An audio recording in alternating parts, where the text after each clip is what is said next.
Au nom du Père et du Fils et du Saint-Esprit. Amen. Béni soit notre Seigneur Jésus-Christ. Béni soit la Vierge Immaculée Conception, Marie, notre maman et aussi la maman de Jésus. Chers frères et sœurs, aujourd'hui, Jésus voudrait nous partager et nous faire entrer dans quelque chose de très beau, ce qui était son secret. Et j'ai déjà dit la parole, rentrer dans le secret de sa communion et de sa relation avec le Père. Alors Jésus observait comment les pharisiens ils priaient.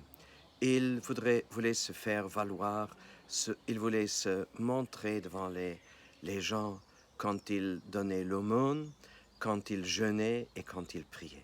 Alors Jésus, qu'est-ce qu'il dit? Ce n'est pas important. Si les gens te voient, ce n'est pas important. Si les gens remarquent combien tu peux être religieux, le seul qui le voit et le seul qui peut te revaloir ce que tu fais, c'est Dieu le Père. Et c'est comme si Jésus disait, ne t'attends pas à une récompense des gens, mais va dans le secret. Essaye de faire le maximum dans le secret et fais-le par amour. Fais-le par amour pour Dieu. Fais-le par conviction d'amour. Fais-le par amour aussi pour les proches que Dieu te met à tes côtés. Le Père céleste, il le voit, il te le revaudra. Voilà le secret de Jésus. Et il partageait toujours en secret avec son Père. Et très tôt les matins, encore quand il faisait nuit, il se leva et il allait dans les montagnes pour prier, pour être seul avec son Père, pour tout partager avec lui. C'est là que Jésus a trouvé consolation. C'est là qu'il a pu ouvrir son cœur totalement. Et il voudrait que nous aussi, à son exemple, nous le suivions, nous soyons près de lui, devant notre Père céleste. Alors, c'est là notre place, notre vraie place et notre vraie consolation. Je peux vous partager ceci, sans rentrer dans les détails. Du temps du confinement, il y avait quelques situations qui étaient un peu difficiles, c'est vrai, où il y a eu des choses où il y avait des petits problèmes, oui, des soucis, c'est vrai. Et moi, j'étais un peu déçu de ce que des gens ne s'intéressaient pas du tout. Je ne vais pas rentrer en détail. Et je m'attendais que l'une ou l'autre personne quand même demandait comment cela allait, comment je progressais, etc. Chers frères et sœurs, alors quelqu'un m'a dit, n'attends rien des personnes humaines.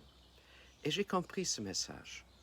Je ne suis pas tombé dans l'amertume, mais cela m'a fait rejoindre encore davantage l'amour du Père, le cœur du Père.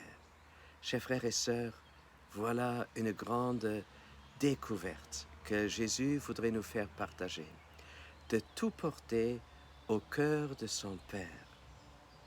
Et vous rappelez de cet évangile où il y a ce centurion qui a un serviteur qui est malade. Il vient chez Jésus, il dit, Jésus, dis seulement une parole et mon serviteur sera guéri. Nous répétons cette même parole avant de recevoir Jésus dans la Sainte Communion. Dis seulement une parole et je serai guéri, mon âme sera guérie.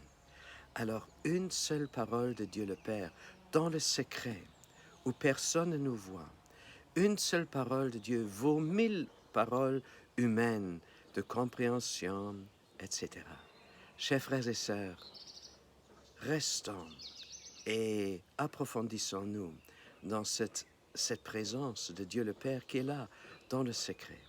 Et demandons-lui la grâce de pouvoir agir et de pouvoir prier aussi dans ce secret, pour que nous soyons toujours davantage enracinés dans le cœur du Père, tout comme l'était Jésus.